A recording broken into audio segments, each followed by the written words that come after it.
Oke, di video kali ini saya ingin memberikan review dan juga opini saya untuk Persik Kediri yang baru saja memperoleh kemenangan ya. Setelah 4 pertandingan terakhir ini Persik Kediri belum memperoleh kemenangan sama sekali ya. Jadi Persik Kediri saat ini masih aman, nggak masuk di zona degradasi karena Arema juga barusan kalah ya dari Persebaya Surabaya 3-1. Jadi untuk Persik Kediri masih aman di posisi segmen papan bawah, tinggal nanti menunggu untuk Persik Kediri bisa nggak cepat-cepat naik ke segmen papan tengah. Nah, kalau dibilang dari kemenangan ini, saya senang-senang karena Persik Kediri akhirnya bisa menang. Tapi kalau berbicara dari gaya permainan Persik Kediri, ini jujur saya masih belum puas.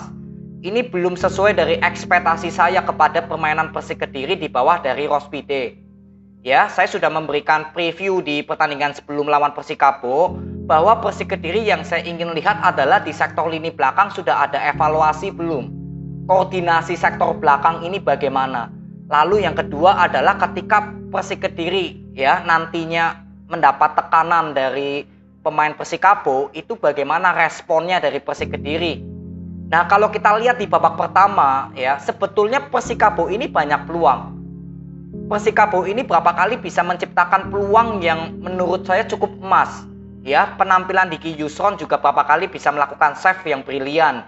Lalu yang kedua memang finishing dari para pemain Persikabo belum terlalu akurat ya, masih banyak yang off target. Padahal posisinya Persikabo banyak sekali bisa melakukan shoot-shoot yang enak. Nah, ini membuktikan kalau Persik Kediri di pertahanannya belum ada evaluasi dari Rospide.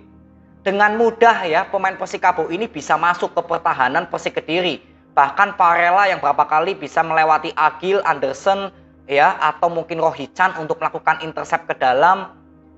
Inilah yang saya bilang kalau Persik Kediri membutuhkan evaluasi yang cepat agar pertahanan Persik Kediri ini kembali solid. Di pertandingan ini sangat terlihat kalau lini belakang Persik Kediri ini belum solid. Ya, dan Persik Kediri memang akhirnya bisa menciptakan gol dulu melalui MK Nafi. Tapi kalau boleh dibilang proses golnya juga bukan dari kreativitas serangan. Ya, Persik Kediri kalau boleh saya bilang ketika membangun serangan dari belakang itu dari 10 percobaan passing long ball itu hanya 3 yang berhasil.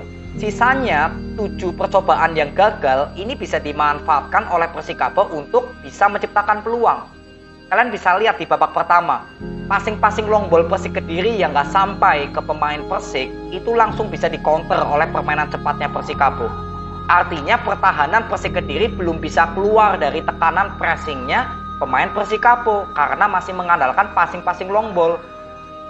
Ini benar-benar masih di luar dari ekspektasi saya karena Persik Kediri yang sebetulnya ya permainannya ketika mendapatkan pressing dari tim manapun itu tetap bisa mengatasi tekanan dengan melakukan bola possession.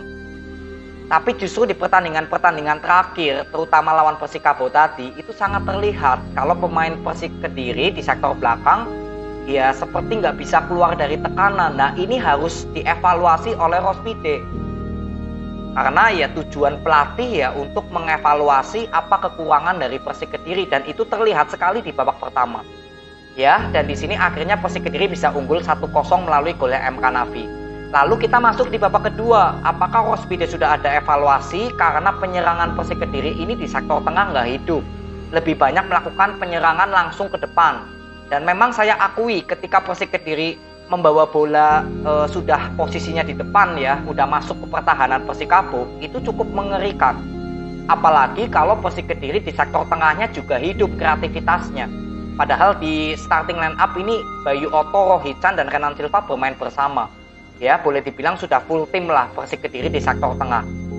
Nah, di babak kedua belum lama dimulai, Yusuf Maulana melakukan gol bunuh diri. Nah, ini yang saya takutkan. Ya, Persik Kediri sudah mendapatkan kerugian lagi karena kecerobohan sektor belakang dari Persik. Memang nggak sepenuhnya disalahkan kepada Yusuf Maulana yang melakukan gol bunuh diri. Tapi ini juga bisa menjadi evaluasi dari kemarin-kemarin. Persik Kediri sudah berapa kali terlihat lini belakangnya ini terlalu rapuh untuk dilakukan penyerangan dari permainan cutback ya atau passing memotong dari sektor sayap ke tengah. Ini sudah berapa kali Persik Kediri mengalami hal yang seperti ini dan hasilnya memang negatif. Nah, ini belum ada evaluasi dari Rospide. Ya, lalu setelah itu akhirnya MK Navi bisa menciptakan gol lagi dari headingan. Itu proses golnya cukup cantik karena Renan Silva yang posisinya dari kanan memberikan passing juga cukup akurat ya. Di situ pertahanan Persikabo seperti ingin melakukan jebakan offset. Tapi posisinya Renan Silva membawa bola sudah terlalu dalam, jadi benar-benar nggak offset sama sekali. Nah, ini juga pertahanan Persikabo dari golnya MK Navi pertama dan kedua ini juga membuktikan kalau pertahanan Persikabo juga koordinasinya nggak terlalu baik ya. Dan setelah itu nggak lama kemudian Persikabo bisa menyamakan kedudukan melalui golnya Dedik Wahyu. Nah, kalian bisa lihat juga bagaimana pertahanan Persik Kediri ini ya seperti nggak ada koordinasi atau sistem siapa yang mengkawal pemain ini. Jadi sangat mudah sekali lah untuk pemain Persikabo ini bisa menciptakan peluang. Ya, belum di babak pertama sudah banyak peluang sebetulnya, tapi memang belum ada yang menciptakan gol. Nah, di babak kedua yang menurut saya 2 gol dari Persikabo ini ya membuktikan kalau pertahanan Persik Kediri belum ada evaluasi. Dan gak lama kemudian akhirnya Anderson bisa membuat Persik Kediri unggul ya, bisa membuat kill the game untuk kemenangan Persik Kediri. Dan itu juga proses golnya terlihat kalau pertahanan Persikabo juga sama, membuktikan kalau ya sama-sama masih kurang koordinasi yang cukup bagus di lini belakangnya Persikabo. Jadi walaupun Persik Kediri menang, secara hasil saya sangat senang Persik Kediri akhirnya bisa menang. Karena selama ini Persik Kediri di 4 pertandingan belum bisa menang. Ya, jadi saya cukup senang. Tapi kalau berbicara dari perform atau gaya permainan Persik Kediri seperti ini jauh dari ekspektasi saya. Dan hasilnya takutnya untuk Persik Kediri setelah menang nanti justru ada hasil-hasil inkonsisten kalau permainannya terus-terusan seperti ini. Nah, ini kan artinya harus dihindari ya untuk Persik Kediri nantinya sudah menang justru nanti kedepannya ada kalah, ada imbang lagi. Nah, ini kan harus dihindari. Nah, inilah yang saya ingin lihat. Rospide harus cepat memberikan evaluasi. Ini sudah berapa pertandingan ya saya melihat Persik Kediri belum ada peningkatan perform dari gaya permainannya di bawah dari Rospide. Ya, semoga untuk supporter dan juga manajemen bisa melihat terus ya, bisa mengkawal terus. Apakah memang permainan Persik Kediri di luar dari hasil menang sudah membuat kalian puas atau belum? Ya, di luar dari hasil kemenangan ya. Jangan dilihat cuma menangnya doang, tapi gaya permainannya. Nah, ini kalian sudah puas atau belum? Kalau dari saya belum puas. Ya, jadi inilah opini yang saya ingin berikan untuk Persik Kediri.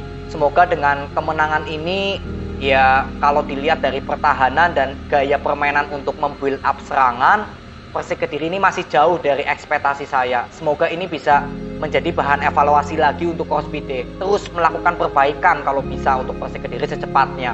Ya, karena ini momen Persik Kediri bisa menang. Para pemain mentalnya sudah mulai naik lagi dengan kemenangan ini. Apalagi ini bermain sebagai tim tamu. Ya, jadi di saat Persik Kediri mentalnya sudah baik, nah, pelatih di sinilah tugasnya untuk bisa memberikan evaluasi apa saja kekurangan yang harus dibenahi dari kemenangan lawan Persikabo. Ya, jadi selamat ya untuk Persik Kediri yang mendapatkan 3 poin. Semoga dengan kemenangan ini Persik Kediri bisa melanjutkan tren positifnya untuk 3 match ke depan. Karena nanti Persik Kediri akan bertemu Bayangkara, Persita Tangerang, PSS Sleman ya. Lalu ada derby lagi lawan Persebaya. Ya, semoga Persik Kediri bisa melanjutkan tren positifnya. Yang penting evaluasi dari Rospide.